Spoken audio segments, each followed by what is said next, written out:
All right, welcome to this week's edition of Buk Talk Radio with Outdoors Dan, brought to you in part by our good friends out at Woodhaven's Custom Calls.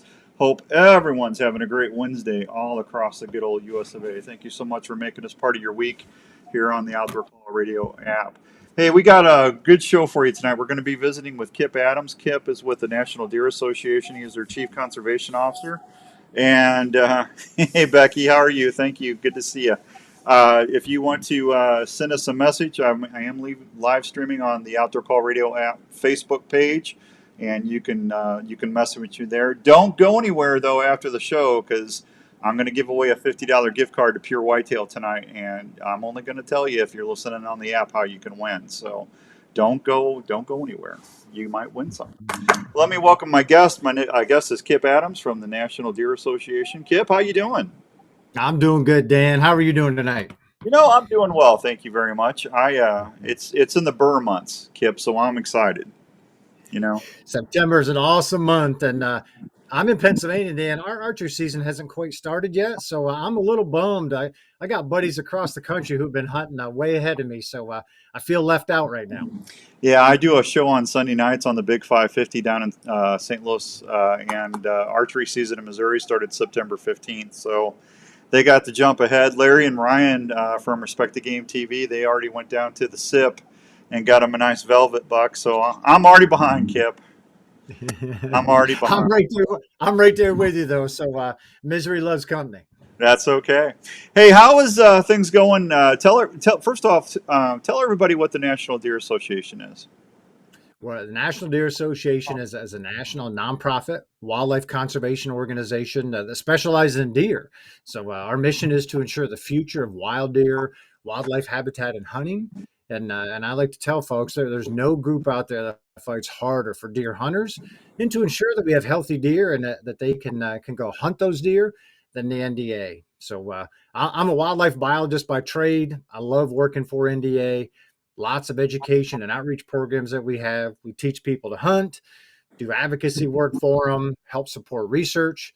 So anything that's deer related, we want to make sure that we got healthy deer that we can go hunt.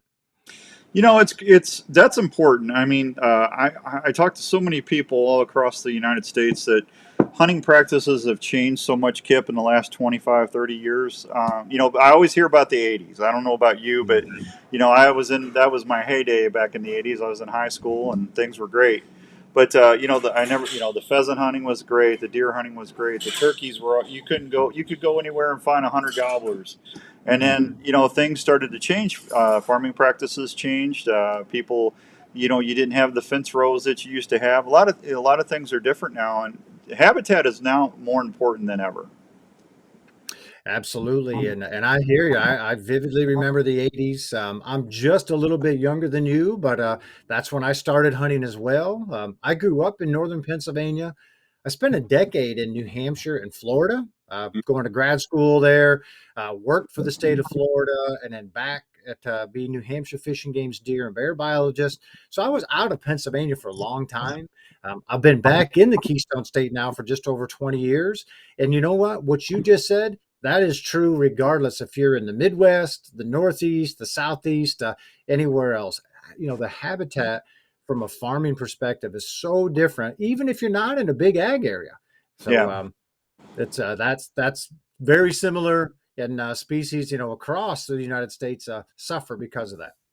Yeah, and we're not picking on farmers by any means either. We love our farmers. I just, things have changed, and when you have to adapt and plan, and that's why putting habitat back and working in, if you're a landowner or if you're a lease tenant hunter, and you want to work with your farmers to help not only help them harvest their crops, but provide good quality habitat for the game that you're wanting to get out there and pursue.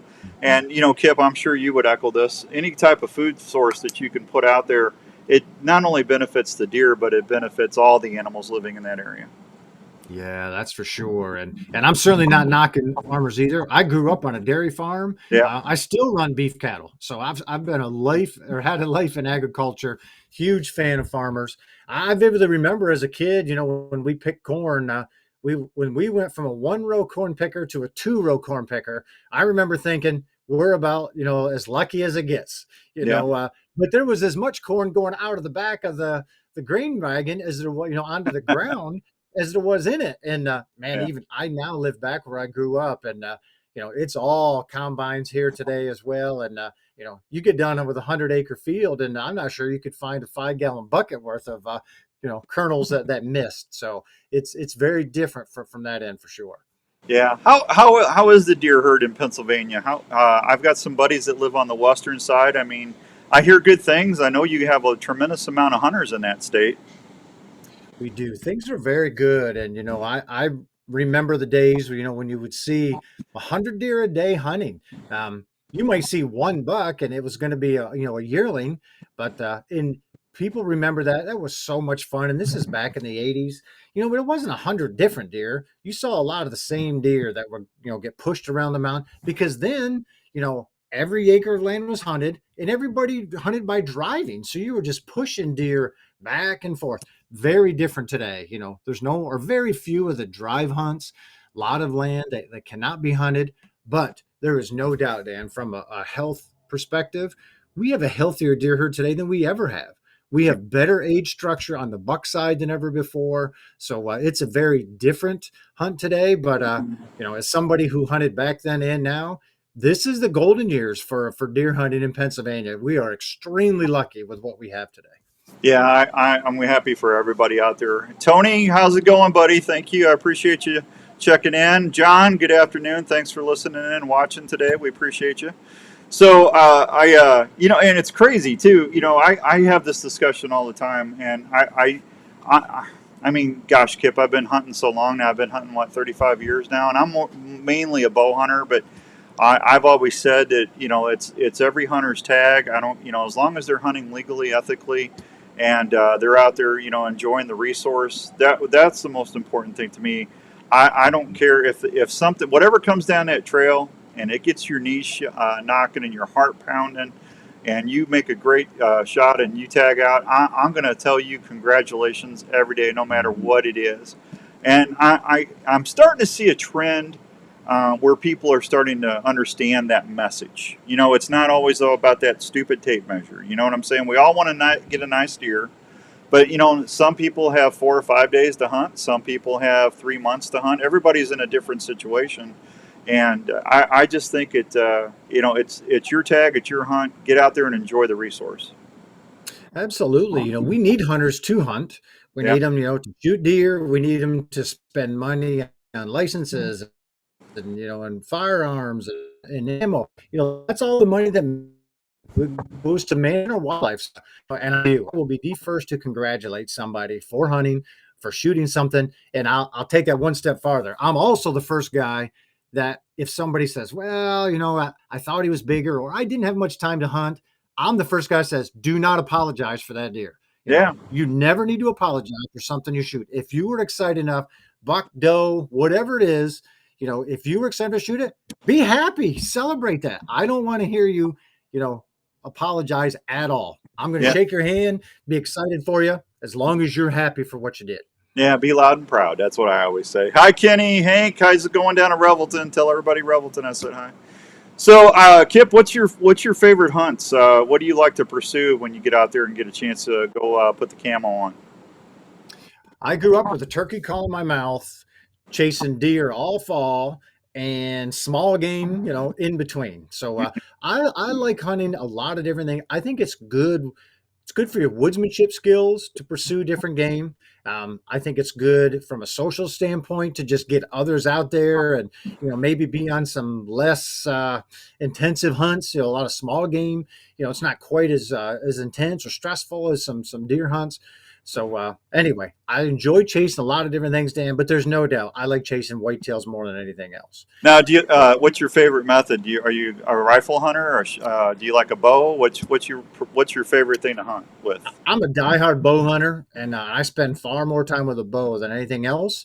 However, once our archery season is over, I'm glad to pick up my rifle and keep going. So I've hunted, elk and other things with a rifle as well because I couldn't use a bow. So anyway, I prefer if I could only hunt with one thing, it would be a bow. But I have some friends that stop hunting at the end of archery season or just refuse to use a rifle, and that's not me. I'm glad to pick up a rifle and keep going. Yeah, like I said, it's whatever drives your passion to get out there and have a good time. Richard, good evening. Kenny, good to see you. Thank you so much for watching tonight. So, what now? When it says Chief Conservation Officer, Kip, what does that mean? It means I am a wildlife biologist, and it means that I oversee all of our conservation programs. Okay. So we have so it's it can some organizations would refer to my position as the director of conservation, but anyway, so I oversee our conservation efforts and all the good things we do for deer and habitat and hunters. Well, as a biologist, let's talk a little bit about deer. I enjoy learning. I mean, they make an idiot out of me all the time. Just when I think I got them figured out, Kip, that's when they start. They got me again. We try to talk about how social deer are. I enjoy getting out in July and August and putting out mock scrapes. Deer will actually scrape the whole year round. I get some people arguing with me about that sometimes. It's every biologist I've ever talked to say it intensifies as you get into the breeding season, but they do check. That's their Facebook, that's their social media, those scrapes. I mean, they're always scent checking. And I enjoy getting out there and putting those mocks out because one, I can kind of take an inventory of what's running around where I'm hanging my tree stands. But I like getting those deer habitualized or getting used to coming in and checking those areas because if I do have a nice one show up and they're running that scrape line, that hopefully is going to give me an opportunity of where I might not have had one before. And you are absolutely right. Deer will scrape year round, 12 months. Bucks will use scrapes, does will use scrapes. Even day-old fawns will rub urinate, put some of their own scent on them. So, but you're right. They do use them a lot more as we get into the breeding season. I'm also a fan of mock scrapes. I'm a big camera fan. Started using cameras back in the early 90s. That's part of my graduate research, photographing deer and moose in northern New Hampshire. So, yeah, I've created a lot of mock scrapes myself, and I get some of the best pictures of the year at scrapes. So great place to monitor deer and get some cool photos in the meantime. Yeah, and it gives you something to do in the deer woods in July. That's right. That's right. Anytime you can go lug some pure whitetail buck dust or some deer urine out there and kind of scrape it up, at least makes you feel like the fall is almost here, right? That's right. That's right. Vocalizations. What is your methodology, or what do you try to do early season? My favorite time to hunt, or when I get really hard charged about going out and getting in a stand, is that end of the second week or third week of October. That's when I really start getting fired up. But if you get a chance to go out early season, like the guys just did in Kentucky or Mississippi and stuff, what do you recommend, or what do you see vocalizations wise, trying to get a deer curious to come in? Yeah, you're right. Deer are far more social than most people realize, and they're communicating all the time with scents, but also they do a lot of vocalizations. Yeah. So I think far too many hunters don't call because they're afraid of spooking deer. We call all season long. It changes throughout the season. Early season, it's a lot more soft grunts or mews, trying to call in does or just sounding like a doe. A lot of those does by then, fawns are pretty well grown, so those does are back together. So it's a great way to help lure a doe into bow range. As we get into October and you get closer to the rut, certainly you can grunt anytime then. Bucks are, even as early October, but certainly by the end of October. That's kind of the switch that gets flipped, in the north. So I'm a fan of calling, and I think more hunters should do it. You can have a ton of fun with it, and I'll give a quick example of a reason not to be afraid. Several years ago, this would have been early October. We're in a bow stand. My son at the time was probably 5. So we just get to the blind after school, and we're still getting my stuff around. He said, "Daddy, can I call?" And I said, No, not yet, buddy. And he said, "But I've heard you say, this is not." So I said, "You know what, buddy? That's right. Let's just have fun. Go ahead." So he grabs a grunt tube and starts grunting. I'm still getting my stuff around. I look up and there's literally a buck standing 20 yards that had come out of the brush in front of the blind. And as I look up, I'm like, oh my God. So it's a yearling buck. It's not one that I'm going to shoot. I could have shot it though. Yeah. I would have never called then. So we look at it. It ends up walking away. And jokingly, he says, you want me to call in another one? I said, absolutely, buddy. I continue to get my stuff. He continues grunting and ends up calling in a 2-year-old buck, from about 200 yards away all the way to within bow range. And it hit me, you know what? If I was by myself in early October, I probably wouldn't have called. There's a good chance I wouldn't have seen either of those deer. So Right. I always keep that in mind, and I tell others, don't be afraid to call. You're not calling loud and, every minute, but there is nothing wrong with using very natural sounds that deer are making, grunts and that, every few minutes, deer are doing it, and hunters can take advantage of that by using it a little more as well. Yeah, I mean, I got my Woodhaven Intimidator Ninja call here. Got the snort wheeze on here. I don't go anywhere without my grunt tube when I'm deer hunting, and I'm not. Do deer snort wheeze primarily in the? I don't think I've ever asked anybody this. Do deer snort wheeze primarily in the rutting season, or is that a call that they'll use throughout the year? That's basically only during the rut. Okay, and it's only during the rut and only by mature dominant bucks. Dominant buck. Yeah. Okay. Yeah. Or even just mature bucks. It wouldn't have to be. It can be a mature buck from one area that has just come in contact with a mature buck from another area. Maybe they're on an excursion, or deer that don't know each other. Basically, older deer that are just to the point where, hey, I know that I'm bad, and and I'm not. So basically, you're not 1 and 2-year-old bucks aren't snort wheezing. Very rarely would you ever even see a 3-year-old do that. But certainly by the time they get to 4 and older, that's the age class of bucks that will snort wheeze. But it's limited. I've never seen it or heard it outside of the rut, and I've never talked to anybody So I believe, Dan, it's only a thing in the rut. I'm pretty. Well, no, comfortable that's okay. I mean, that's always when we've talked about it was in the running. But I go, well, you never know, man. It's just I don't. I know turkeys make I think there's 28, 29 different vocalizations turkeys make. I don't know if I know how many total vocalizations deer have in their repertoire. Do you? Yeah, I don't know that I know exactly either. I do know there's only a handful that they make on a regular basis, though. So the average deer hunter knows how to just make a handful, and you'll be all right. So if I just throw a little blind grunt out there, if I see some corn stalks moving in the standing corn, and just throw one of them out there, it's not hurting nothing. Not at all. Yeah. Not in the least. Yeah. See, there you go, folks. All right. Hey, Kip, I got to take a real short break. You hang on.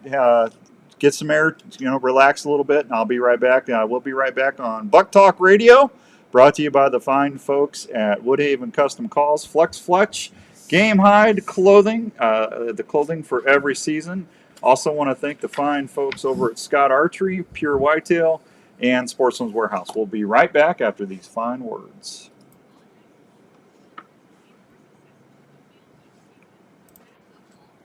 Private land and a fully functional GPS without service. The app, trusted by over 6 million users, has just released a bunch of new features to help you on your next hunt. New aerial imagery options like leave off, recent imagery updated every 2 weeks with historic look back, and imagery on demand. On top of that, OnX reinventing the trail camera market by syncing your hunt app with multiple cell camera manufacturers and helping to organize and analyze your photos. You can also now view your maps in Dash when driving to your next hunting location. These are just a few of the many updates OnX has for this hunting season. Try OnX Hunt free for 7 days, or go to onxmaps.com/hunt and use code X for 20% off your new OnX Hunt membership. Try OnX Hunt free for 7 days, or go to onxmaps.com/hunt and use code X for 20% off your new OnX Hunt membership. You're hunting, and a deer tick just crawled onto your leg and is burying its head into your flesh. You can't feel the bite, and you may or may not find the tick. In the coming having fun yet, Kip? You may not notice absolutely. Shortly thereafter, you may or may not get really sick. Your doctor may or may not test you for Lyme disease. The test or may not detect it, meaning you may or may That's a not short get the break. It's only medication 4.5 needed. minutes. If untreated or not treated Sounds items, good. you could have a lifetime of complications. Don't take that chance. Get Elimitic clothing from Game Hide. Elimitic features Insect Shield, a repellent that is fused to the fabric fibers. Ticks hate it. Elimitic clothing. What's up, will protect Oscar? How you ticks doing, for the Brad? life of the garment and Thank needs you. no Appreciate special that. care. The treatment is That's odorless right, and Oscar. invisible. Wearing Elimitic can help protect you from ticks, chiggers, and other biting insects, and is featured in a complete line of Thanks, quality Brad. Game Hide hunting clothing. To learn more, visit GameHide.com. In these times when a lot of us are working from home, it's even more important to make sure your home is the right temperature and comfortable. Now is a great time to call the experts at Wyckoff Heating and Cooling at 287-6000 to schedule a check on your current heating and cooling systems. Is your house too dry and giving your family issues? A Honeywell dehumidifier system installed with your AC heating system can solve that issue right away. Wyckoff Heating and Cooling is a family-owned and operated business that has been serving Iowa residents and businesses for over 70 years. They offer 24-hour service and programs like the Peace of Mind Plan for less than $15 a month. So if you want more time on the water or in the woods this year, please call the folks at Wyckoff Heating and Cooling for any of your home or business heating and cooling needs. One call to Wyckoff Heating and Cooling will bring you peace of mind under your roof every day. Hey, Larry Mack, what is going on over at Scott Archery, man? Social media is blowing up on these new releases. Can you tell me about the new S2 Select and Apex Core? Yeah, we are super excited about these three releases. We'll start with the Apex Core. The Apex Core, a closed hook design where the Apex was an open hook design. It also has a finger through hole, so for extra grip. And also with the closed hook, you can leave it hung on your D-loop while you're in the tree. Thanks, Second, Richard. Let's go to the S2. The S2 release is a double sear release. It also comes with a forward trigger, so you get two triggers. You get a forward trigger and a rear trigger. Third, let's go to the Select. The Select is a back tension offering that has grooves in the handle to eliminate any slipping. It also comes with two moons, so you can fine-tune or adjust to get the shot to break whenever you want. Man, that's awesome. I can't wait to get down to my Scott Archery dealer and check these out. If you want more information, folks, go check them out at scottarchery.com.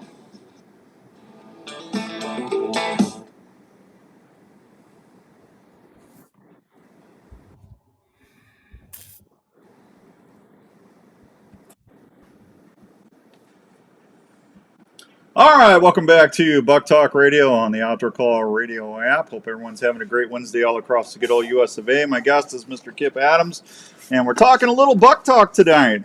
Thanks to everybody listening in on the Outdoor Call Radio app and on watching us on the live stream. We always appreciate that. Richard says he's been have a good show, Dan. Only been out once in the Earn a Buck season. Richard, I hope you get a nice one, buddy. That's awesome. So I got to tell you, Kip, it's amazing to me. I was just out checking cameras the other day, and I jumped a nice one. So I was really glad to see it, and I was really upset that I did see it. Because I was going through a waterway, and I bumped him out of his bed. But I probably won't be back in the woods until, like I said, that's end of the second or third week of October. I'm sure he'll come back by then. But man, I tell you, that just even when I just see him up close like that, it just gets my heart pumping. They're just amazing. They're just amazing animals. Certainly no argument for me on that. It's nice to see, any deer gets me excited, and certainly an older deer, buck or doe. But then, there's even fewer mature bucks like that out there. So any of those in that age class, whether you see them, in July, certainly September or October, then can definitely get the heart going. So you're a lucky man, and you know what? More hunters today than ever before are lucky enough to have that opportunity. Oh, yeah. It wasn't that long ago. There was only a few states or even parts of states you may have that, but hunters in every state today can have that opportunity. So that's pretty cool. Yeah, I mean, I grew up in Missouri, and Missouri has always been blessed with some good deer and turkey hunting. But when I moved up to Iowa, my buddies thought I was fibbing to them because in a Oak Ridge, you're like a good set in Missouri was seeing 6, 7, 8 deer. My first set on my first hunt in Iowa, I saw over 80. And Wow. I'm on a flip phone, and I'm sitting there going, I'm taking pictures, and "Oh, you're full of those are the same deer." I said, "Man, I'm not. They're all piling out here." And then the next day I shot my first Iowa deer, and it was totally luck, Kip. I'm not bragging. It was luck. Or it was a blessing from the man upstairs, however you want to say it. But my first deer in Iowa was a 163-inch buck. And Very nice. I hunted forever in Missouri, and I never saw anything like that on the hoof. So when you get to go to an area and see mature animals like that, it is really special. It really is. Well, I agree. The first time I ever went to the King Ranch in South Texas would have been close to 20 years ago now. At that point, I'd maybe seen one mature buck in my life. Yeah. And I remember we were there working. My boss said, "What you see here is going to change your life." And he was right. I saw more mature bucks, even up close, than I don't know, probably most people would in a lifetime. They were but I mean, it's a very unique place, a very special place. And he was right. I had, seeing deer do all these things that we talk about or learn about or hear about deer supposed to do when you have these completely balanced age structures. But, it didn't happen everywhere. And, get to see it more today, which is a good thing. But that definitely was a turning point in my deer biology career. Oh, I can't imagine. I know I can still remember my first deer I ever shot with my bow. It was a basket rat little 6-pointer, and I showed everybody in the county. Look what I got today. I mean, I was so proud of that deer, and I still am proud of that deer. It's crazy. Hey, all right, it's time for this week's You Make the Call segment, brought to you by the fine folks at Woodhaven Custom Calls. So, Kip, I'm going to give you a question. You tell me how you would handle this, my friend, okay? All right. Sounds good. All right. You see a buck scent checking a bedding area upwind of you, and you don't think he's going to travel your way. What is your strategy on that deer to get him in your area? What are you going to do? It would depend if I was going to have a chance to hunt him again or not. If I could hunt him again, I would do what I could to not bump him that day. And then given where he was, I would set up closer to that either the next day or the next time the wind is right. However, I like to be aggressive. And if this is the only chance I had, or I'm on public land, and this is probably it. If I don't think he'll be there, I absolutely would take a look at the terrain, look at where the wind is, and then do everything possible to put myself, not necessarily go right to him, but get myself in between where he is now and where I think there's a chance he is going to end up. So too many people sit and just let opportunities go by. It's not easy to get close by any means, but if it's your only chance or only opportunity you likely will have, I definitely would get a little aggressive and then try to close the distance. Okay, there you go. That's a great call. Thank you very much. I appreciate that. So, as far as the National Deer Association, how can folks interact with that group? And what is out there educational wise? And I'm sure you guys have a lot of programs for the first time hunter to the seasoned hunter. I always tell everybody I learn stuff new every year. I mean, I've been doing this for 36 years with a bow. And I learn something new every time I go out, Kip. So we can always learn something new. What can you guys do at the NDA to help folks? Yeah, we have members in all 50 states and several foreign countries, partly because we have so much information and educational opportunities for people. They can go to our website, get all kinds of free stuff, our YouTube channel, all kinds of free videos. We have some that want a little more intensive training. So we have online classes, we have in-person classes. We have a little bit for everybody, depending on how intense that you want to get in it. But we have like 1 million different people a year visit our website. So that's pretty cool. The stuff is there, free for the taking. Come get it, learn more about deer and help you get a little closer each fall. Absolutely. Corey Briggs, what's going on, buddy? Thank you for watching this evening. We appreciate you. That's good. What opportunities do you have for somebody that's just learning? When I cut my teeth in the outdoors, I grew up fishing since I was a knee high to get out there without my mom chasing after me. And then I got into my dad and my uncle and my grandfather took me squirrel hunting. And that's where I started my woodsmanship skills, learning to identify different oaks and, get on ridges and, how to sneak or be stealthy going in and getting closer to the squirrels. I mean, what do you have that would, if somebody that's just starting out, whether it's a young lady or a young man, and I'm there's a lot of ladies that are out there pursuing the outdoors now, and I love seeing that. I think that's awesome. What can you all do down there to offer to help be a better hunter next time when they go in the woods? We have the perfect program for that because, like you, I grew up hunting. It was the most natural thing in the world. But the reality is that's not true today. More people today do not have the opportunity to hunt at a younger age, or they're not exposed to it. But you know what? They're still interested. So we Right. have a great program called Field to Fork. It's an adult onset mentored hunting program where we will help find a mentor to mentor these people who want to go hunting. We have events where we bring a bunch of them in together. We have other ways where we can have one-on-one. So if somebody's interested in going hunting, they can go to our website, sign up to that they want to have us help find a mentor for them. Or if it's somebody says, what, I'd love to help somebody learn how, they can go to the website and sign up for that as well. And then we help match them. But yeah, we make these matches all across the country and have helped a lot of people gain the experience or the confidence to go hunting and then help them get their first deer, which is pretty cool. Absolutely. Hey, Rick Seeker, good to see you tonight. Thanks for watching. We appreciate you. So Kip, I love decoying deer. I fell in love with that about 7-8 years ago in Kansas. I go to Kansas and hunt every year as well. When I get drawn, so you know how that goes. But that is one of the most intensifying things to be in a bow stand and to have that Dave Smith decoy out there at 16, 17 yards, and you're rattling, getting that old grunt call, and getting that deer all haired up, bristled up, and coming in sideways. That is one of the most intense things I've ever seen. I for someone that hasn't tried that, I wish they would, because it's going to take their hunting experience to another level. Mm-hmm. Yeah, you get to see a lot of things behaviorally that you may not get to otherwise. Yeah. So we don't hunt a lot with a decoy, but we do take a decoy a few days every year.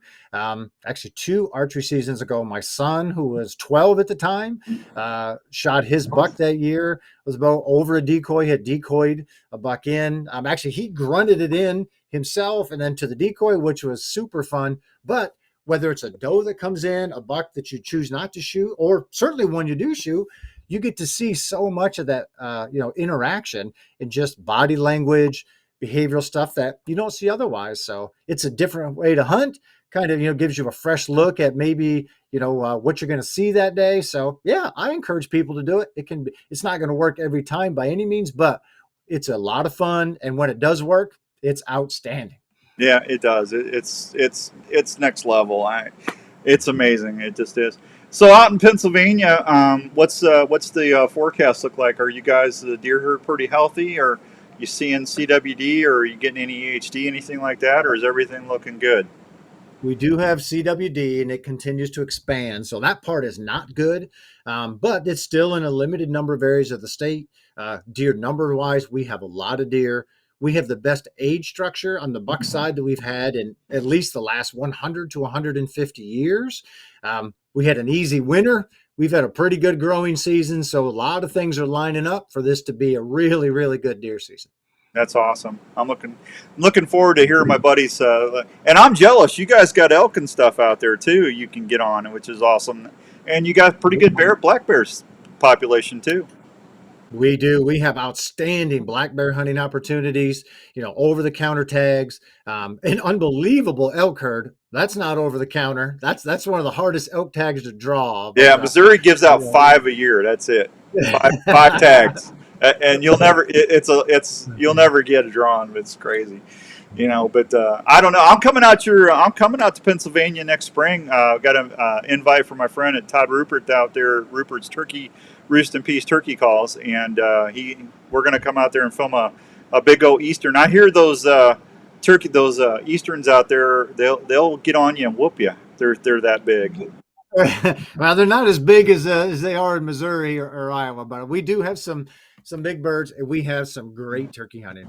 We don't have as many birds as we did, 10 or 20 years ago, but we still have a lot of turkeys, tremendous amount of public land for people to hunt, a lot of private land. So we're very lucky from the turkey end as well. That's awesome. Hey, Kip, I appreciate you coming on tonight. Before I say goodnight to you, tell everybody if they want more information about the National Deer Association and what you're all doing, how can they get a hold of you? They can go right to our website, which is deerassociation.com. If I said something tonight that they were hoping I would talk a little more about, they're welcome to reach right out to me at kip@deerassociation.com. So easy email address, easy website, and we're glad to help. So, but thanks for being here, Dan, and good luck to all your listeners of this hunting season. And I hope they'll all take somebody hunting with them, but certainly be safe in the woods. Yeah, hey, I'd love to get you back after deer season's over and kind of do a recap. Can we do that? Absolutely. Let's do it. All right. And if there's something that you want to get the word out to the folks, just email me or text me, and we'll get you on sooner. All right. That sounds great. Hey, All right. thank you, and good luck to you as well. Yeah, stay safe, man, and have a great season. Thank you, Kip. All right. Thank you. There he goes, Kip Adams from the National Deer Association. What a nice guy, huh? That's awesome. All right, 5:35 and some change. Gary Peck, how are you? Good to see you. Thank you very much. So I am going to say goodbye. Oh no! Before I say goodbye, don't go anywhere. I got some business to do here. All right. So I had some people ask me about Horn Hunter hunting packs. If you would like to get a Horn Hunter hunting pack, Larry Mack says that there's a discount code. It's RTG20. RTG20. It gets you 20% off if you go on Horn Hunter's website to do that. Also, we're getting ready to. We got into the urban season in Iowa. And like I said, Missouri opened up its regular archery season, so there are people going out there. Milo's got some new flavors out this season at the Milo Locker. Saturday on the Saturday morning show, I will have some Milo Locker deer certificates to give away for a free deer processing. So we'll figure that out. But they got Philly cheesesteak, cranberry wild rice summer sausage, honey sriracha sticks, and pizza burger patties. How about that? That's awesome. All right, little programming note. Thanks, Jay. Hey, Jason, how's it going, buddy? Little programming note, and I apologize. I am not going to be live tonight on Unknown Files. My guest got sick today, and we hope Melissa gets feeling better. But we're going to have to reschedule that show. So I had Andrew go ahead and put a show that we did with her earlier in the year. So we'll have that on at 7. Okay, just a little programming note there. Saturday morning, 7 to 9 on 1350 ESPN in Des Moines, or right here on Facebook. On the Outdoor Call Radio app page, I am going to give away those Milo certificates, and I've got a Woodhaven Intimidator Ninja Grunt Call to give away on Saturday morning, so make sure you do that. Now, I'm going to, did I get everything going? I think I got everything caught up. I think I did. See that Buk Talk Radio logo up there in the corner? See that? We are going to have Buk Talk Radio shirts in a few weeks, and I'll tell you more about that after I get them. Okay, but I did order some nice shirts, so I had some people ask me about that, and I'll tell you what the price is going to be. Just trying to keep it affordable for everybody. I mean, you guys would not believe the prices of clothing and stuff. It's crazy. But I said I would do it, and I'll tell you more about that when they come in, okay?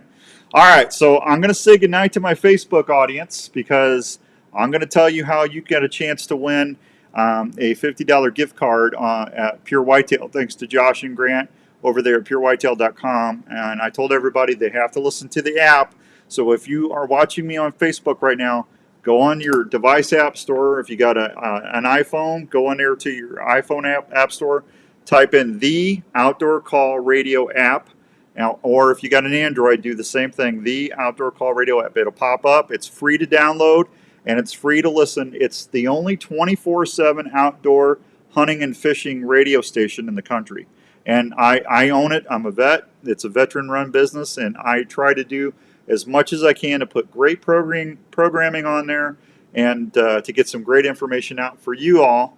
And so you always have something to listen to. So please, I can't do this without you. So please help me share with your friends and family. Have them download the app, have them listen. I do want to say one more thing. Next probably December, January, Donovan at Triple H Outfitters gave us another whitetail hunt to give away, a late season whitetail hunt in Kansas at Triple H. So we're going to have another huge whitetail hunt with Donovan to give away since that contest went really well. All right. Norlander Sock Company, Outdoors Dan 10, get you 10% off. Starting tomorrow, if you buy a pair of socks, send me a screenshot of it at outdoorsdan@mac.com. That's my email, outdoorsdan@mac.com. I'll put you in a drawing. When I get 10 people to send me a screenshot, I'm going to give away a pair of brand new hunting boots for my Tasca. So I'm going to start doing that. I'm going to do 2 pairs of boots a month. All right, so we're going to do that. And I've got some hunting packs, and that includes some Tacticam stuff coming up too. We got a lot of good stuff coming up on the app. So I'm going to say goodnight for everybody on Facebook. Thank you so much for listening. Thanks to Kip again. And I will see you soon on Saturday right here on the Outdoor Call Radio app page on Facebook. Thanks, Rick. More socks, yay. Thanks, everybody. And head on over to the app, and I'll tell you how you can get a chance of winning that $50 gift card to Pure Whitetail. I'll see you later. Good night.